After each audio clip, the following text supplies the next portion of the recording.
నిజాయితీ ఉంటే నీ 6 గ్యారెంటీలు అమలు చేసి నీ బాకీ చెల్లించి ఓట్లు అడుగు ప్రజల్ని. నువ్వేం చెప్పినావు అక్క చెల్లెలకు? నెలకు 2500 రూపాయలు ఇస్తా అన్నావు. ఇప్పుడు 22 నెలలు అయిపోయింది. ప్రతి అక్కకు చెల్లెకి ఎంత బాకీ పడ్డావు? నువ్వు 55,000 బాకీ పడ్డావు. రేవంత్ రెడ్డి దొంగోట్లేసుడు కాదు, నిజాయితీ ఉంటే జూబ్లీ హిల్స్ అక్క చెల్లెళ్లకు ఒక్కొక్క 18 ఏళ్ళు నిండిన ప్రతి చెల్లెకు ప్రతి అక్కకు 55,000 బాకీ పడ్డావు. గదిచ్చి ఓటు అడుగు నీకు తెలివి ఉంటే. లేదు అవ్వ తాతకు 4,000 పింఛన్ ఇస్తాను. కేసీఆర్ గారు దోశ ఉంటే 1000 ఎత్తా అంటే 1000 చేసిండు. మళ్ళా గెలిస్తే 1000 2,000 చేస్తా అన్నాడు, బరాబర్ 2,000 చేసిండు. నువ్వేమన్నావు? నేను 4,000 ఇస్తా అన్నావు. ఇంకా 4,000 ఇచ్చి మాట్లాడు. ఇచ్చిండా? ఇయ్యలేదు కదా. మరి ఈరోజు మీరు ఆలోచించండి. ఇవాళ కేసీఆర్ గారేమో మాట అంటే మాట మీద ఉన్నాడు. 22 నెలలు అయింది కదా. 22 నెలలు ఇంటూ 2,000 అంటే ఒక్కొక్క అవ్వకు తాతకు భర్త చచ్చిపోయిన చెల్లెలకు 44,000 బాకీ పడ్డాడు రేవంత్ రెడ్డి. రేవంత్ రెడ్డి నీకు నిజాయితీ ఉంటే ముసలోళ్ళకు 44,000 ఇచ్చినాక ఓటు అడుగు జూబ్లీ హిల్స్లో. ఈ దొంగ ఓట్లు ఎందుకయ్యా నీకు? చెప్పిన పని చేయి. నేను కొత్తది అడుగుతలేను, గొంతమ్మ కోరిక అడుగుతలేను. ఎలక్షన్లో కూడా బాండ్ పేపర్ వంచినావు. నేను గద్దె మీద కూర్చుంటే 4,000 పింఛన్ ఇస్తా అన్నావు. 2 ఏళ్ళు అయింది, ఇంకెప్పుడు ఇస్తావు అని అడుగుతున్నా. నువ్వు చేసింది ఏమున్నది?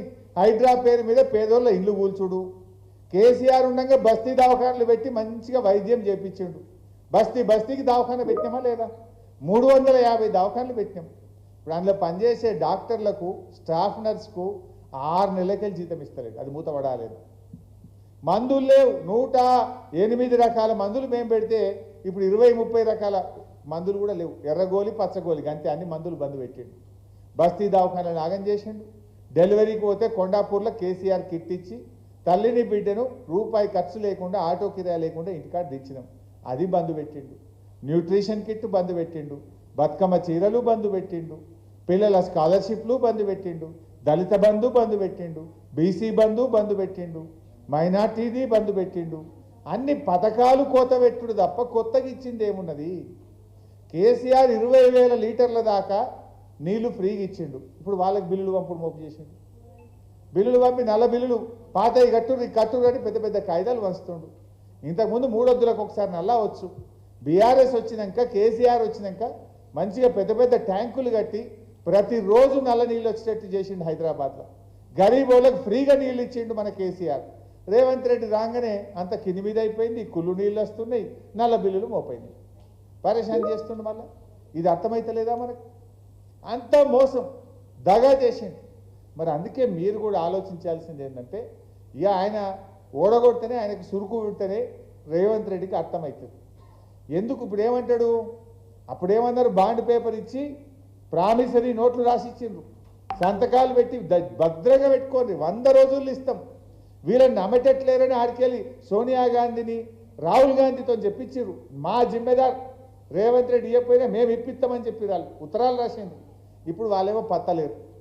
వాళ్ళు పత్తలేరు, ఈయన ఇత్తలేడు. మరి మనం ఏం చేయాలి?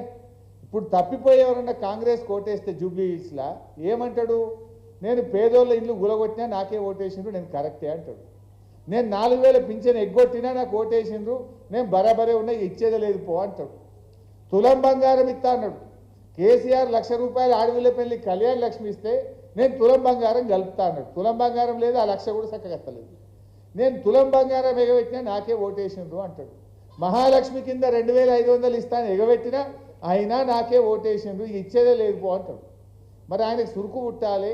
ఇవన్నీ రావాలంటే బిడ్డ నువ్వు అక్క చెల్లెల్ని మోసం చేసినావు, అవ్వ తాతల్ని మోసం చేసినావు, చదువుకునే పిల్లల్ని మోసం చేసినావు, 2 లక్షల ఉద్యోగాలు ఇస్తానని నిరుద్యోగ యువకులను మోసం చేసినావు.